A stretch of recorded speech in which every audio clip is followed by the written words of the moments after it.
Happy kickoff eve. This is Frank Rock. This is House Foreign Sports Channel coming at you on this Friday evening. We're a little less than 18 hours until kickoff for this 2024 season. And the Vols, the Mocs, they take the field tomorrow on the SEC network. I think I saw kickoffs at like 12:47 exactly tomorrow. But I'm excited for it. It's finally here. We've been waiting for a while. Of course, college baseball national championship was back in June. We've had to wait. We've had games off till now. You were kind of used to basketball, whatever they did, whether they got to the Sweet 16 and bowed out or whatever.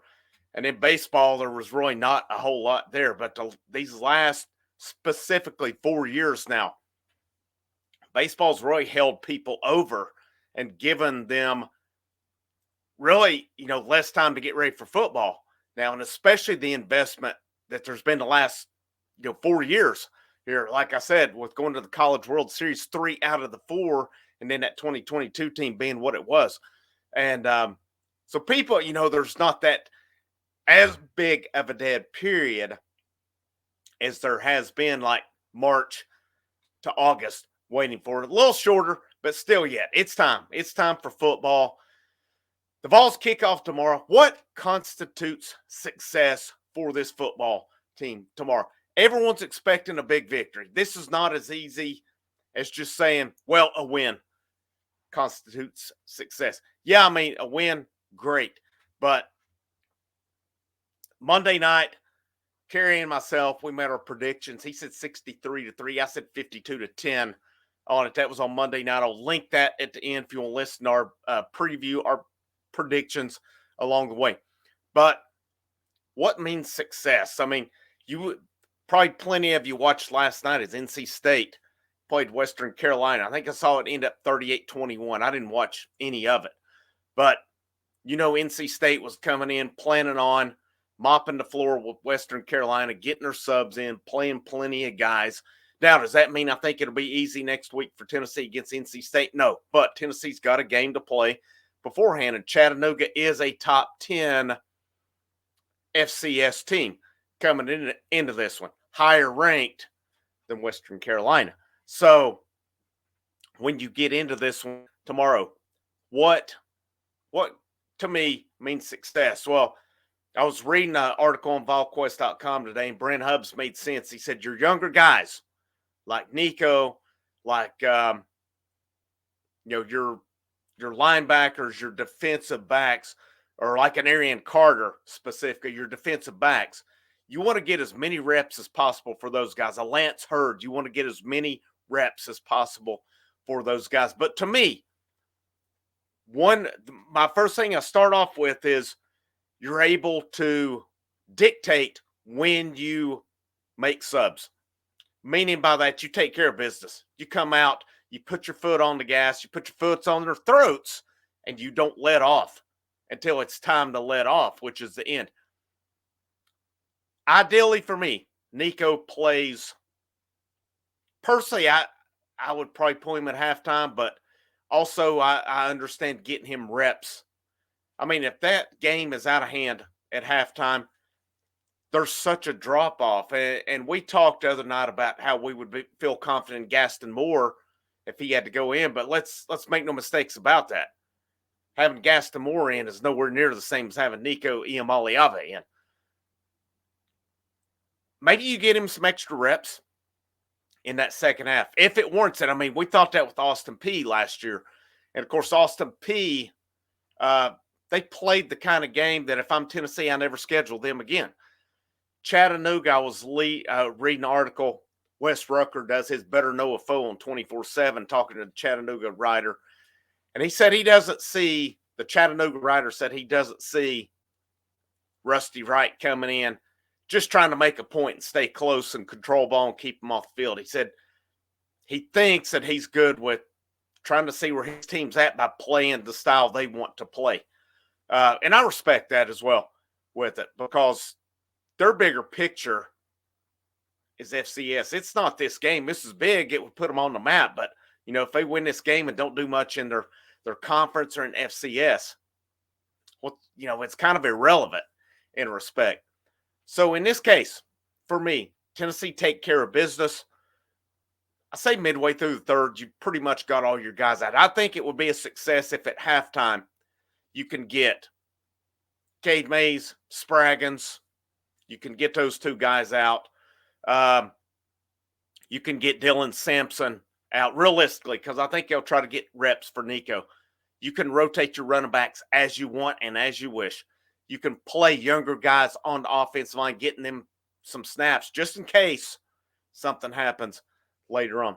You're able to get Brew McCoy out. You're able to get Squirrel White out. You're able to play, some of your younger guys at wide receiver. Maybe you're able to get your Dante Thorntons out, your Chris Brazzles. You're able to play more of, get your Mike Matthews, your Braylon Staley's, your Nathan Leacox. Guys a little further down the chart right now, but you kind of see what you've got with them. Ideally, too, with your defense, you're able to, we talked about it Monday night as well, that defensive line depth chart. It listed 14 guys on it. You're able to get out your James Pierces, your Omari Thomases, your main guys. You get these younger guys, Caleb Herring, your Jordan Ross. This is your games. You want to get these younger guys all the reps that they can get. You can get Keenan Pilley out by halftime. Arian Carter, getting him the reps but, in a rotation. I think it'd be great in a rotation because they're starting to build a little bit of depth at that linebacker spot. But definitely, too, at that defensive back spot, I think it would be good if you're up big enough to get Jermod McCoy out, because I think that's going to be your main guy at corner. You're up big enough to get Andre Turrentine out, because I feel he's going to be a fixture at safety as well. Now you're Ricky Gibson's. Maybe get him a little more playing time. Christian Harrison, Boo Carter, Jordan Matthews, getting him in. Getting in maybe Christian Charles. Will Brooks. What's Will Brooks going to be looking like? But, get some of those younger guys, John Slaughter, some playing time as well. Jacoby Thomas, getting those guys in also. To me, that constitutes a success that Tennessee can dictate when and where and how they can play younger guys tomorrow. Point number 2 for me is, with Nico, does Nico manage the game well? Does he take care of the ball? What's his decision-making like tomorrow? Now, that's not totally all on him.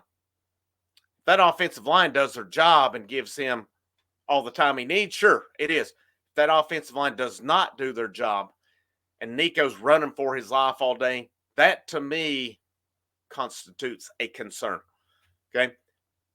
If he's taking off, if he's making plays, there may be times where coverage, something happened, their guys are covered or something along those lines.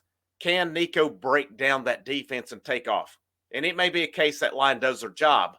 If Nico's running on his own, if he's making plays happen on his own, he's getting yardage, he's keeping that defense honest, I think that's a great thing. I think that's a big success in my eyes. Devil's advocate is, if he's having to run for his life, if Chattanooga's defensive line are on him before he can think, that's a major, major concern about this defensive line. Is Tennessee gets ready next week for NC State. You got Kent State a week, and then it's right into the thick SEC play. So I'm playing devil's advocate on that. If Nico has the time, success. If he does not, concern about that offensive line. Now, in the meantime, too, success with Nico, it's good decision-making. That's where I thought he was pretty good in the bowl game against Iowa last year, and he did not have the most time in the world. He made things happen, and I think that's an underrated aspect of what he did in that bowl game. Is that was one of the most makeshift lines I have ever seen a Tennessee team put on the field. You put him out here, he did a good job against a very highly rated defense, and I feel like he's going to come out tomorrow and have a big game. What constitutes success for me? This running game is able to pretty much do what they want to do tomorrow. I'm not saying they're averaging 10, 15 yards a carry or anything like that, but you're able to see Dylan Sampson do his thing. You're able to see Selden, Bishop, Lewis, maybe even Keith. You're able to see him rotate a lot of guys and do a lot of things. Devil's advocate to me is, and this goes back to the offensive line, if they're having trouble running against Chattanooga, That's going to be a very big concern to me tomorrow. Success for me tomorrow says receivers making plays. You can't expect they're going to be open on every single play. Now, I did see a concern that the Chattanooga writer who was on with Wes Rucker said breaking in a new secondary. So you would think this would be a secondary ripe for the picking based on Nico, based on these receivers, based on the depth and the quality that they say they have. Concern for me, these receivers are not able to get separation.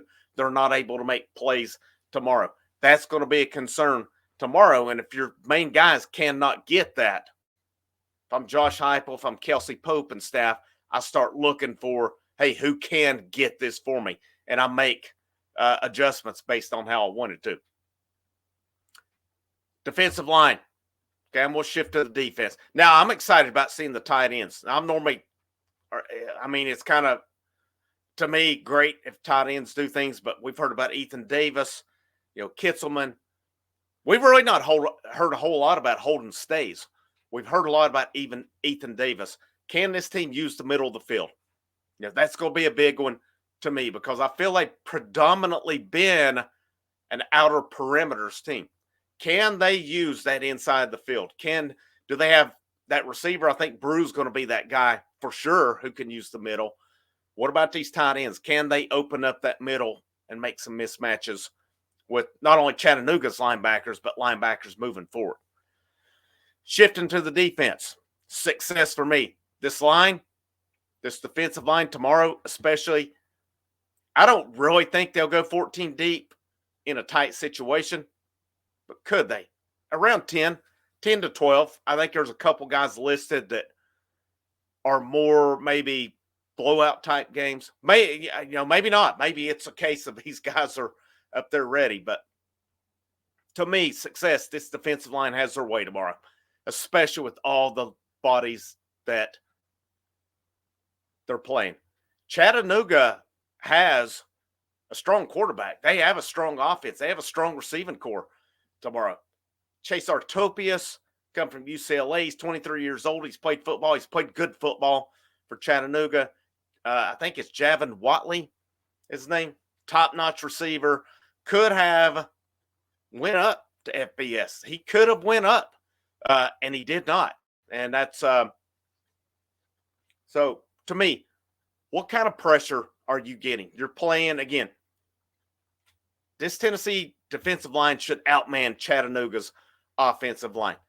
I want to see them really take control of this game in a couple aspects. Number one, you're not giving Artopius all day long to sit back and throw. Number two, you're making their life hard to run the football. And again, this is an offense that specifically in FCS is going to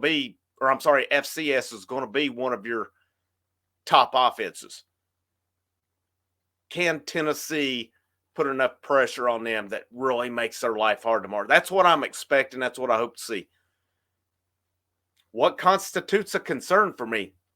That they're not able to get a lot of pressure and that Chattanooga is able to get plenty of lanes running the football. That's going to be a major concern to me tomorrow. My expectation is this defensive line dominates this football game. But that's why you play it on the field, not on paper. Linebackers, what's success to me? Keenan Pili getting some good action and staying healthy. That's going to be the big thing. You get out of this game with him healthy. You didn't get out the Virginia game last year. What did he get? 7 snaps? And he was done with. He looked good in those snaps. But getting him out of this game healthy. Success number 2 to me, you see Arion Carter making plays. Being what we've heard this offseason. Now, do we expect him to be a finished product in week 1? No. No, we don't. I think you're going to come out of this game, if you're a coaching staff, with things you need to work on. There's never going to be a football game you're not going to come out of with things to work on. Arion Carter, T. Lander, Caleb Perry, some of these guys that you're seeing that potential. They're able to cover in the flats. They're able to make the open field tackles. That's success to me. Concern for me is they're not able to cover in the flats. They're losing their guy. They're getting juked out. They're not able to make the open field tackle. That's a concern to me. That has been an issue with Tennessee linebackers. They're not able to cover. That's a concern to me. And then the biggest one to me, success tomorrow. You're going against a good passing unit. Now, anytime you leave a defensive back on an island on their own with all day for the quarterback to throw, majority of the time that defensive back is not going to win that battle. A good defensive line can make a defensive back's life much, much easier. I'm looking for this young, inexperienced secondary. Success for me tomorrow. They're making plays. Bowl game last year, success. I would venture to say Chattanooga's offense will be better than Iowa's that we saw last year. Okay? That's a bold statement. But I'm going to say Chattanooga's offense tomorrow that we see is better than Iowa's offense from last season. I'll go to the bank on that one. How does this young secondary play tomorrow? Are they making plays? I don't think the yardage aspect is the big concern because obviously, later in the game, they may play looser along the way, especially if they get a big lead. They will. But are they able to make plays? Are they able to cover their guy? Are they keeping guys, especially those safeties, from getting behind them? Are these safeties able to make the open field tackle when it presents itself? They do those things, that's success to me. Concern is guys are getting over the top for Chattanooga. Corners not able to do their job. They're not able to press. They're not able to cover. They're not able, any of those things. The secondary is going to be under a spotlight or a microscope for a while, especially, going into NC State next week. I wouldn't take what happened last night at NC State as what will happen next week. I still, spoiler alert, expect. Now, my mind could change tomorrow. I just think Tennessee's going to be a lot better than NC State, but we got to play the first one first. And concern, again, for me is the secondaries looks like it has the past couple of years.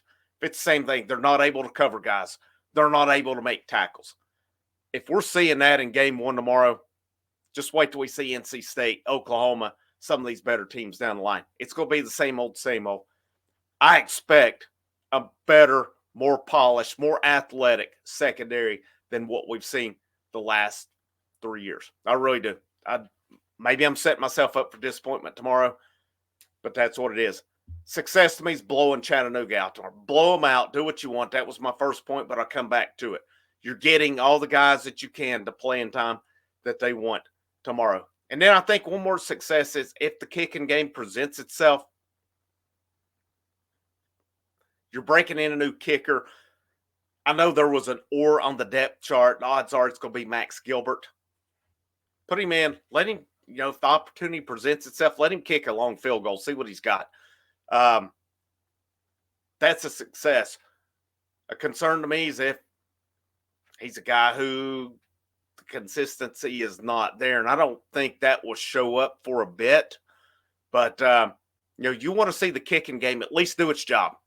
That's kind of what the biggest thing with the kicking game is you leave it with they didn't make any really errors along the way, any bonehead mistakes.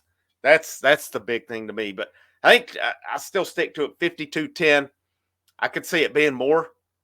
My hope is Tennessee, like I said, they put their foot on their throat. They put their feet on their throat. They don't let off. Halftime, we know this thing's well in check. If we're going to halftime with this thing a concern, it is a concern. So, my plan for the weekend is just I'll probably do a post-game video if I got time tomorrow because I do have to head out tomorrow evening. The next day will be on Sunday. The next day is a fixture. It's going to be a fixture on here. It was for basketball. It was for baseball. It's going to be for football. It's going to be for basketball again. It's going to be for Lady Vols basketball and so on. The next day is a fixture on here. Previews. I don't know how much I'll do in previews other than kind of like this right here. Keys to victory maybe along the way. But it's here. It's here. I think we're all excited. We're all ready. 12:47 kickoff tomorrow. SEC Network. Let's rock and roll, man. It is go time. We'll wrap up on that one. Frank Rock, House of Orange Sports Channel. I'll see you when I see you, and I hope you have a great rest of your Friday.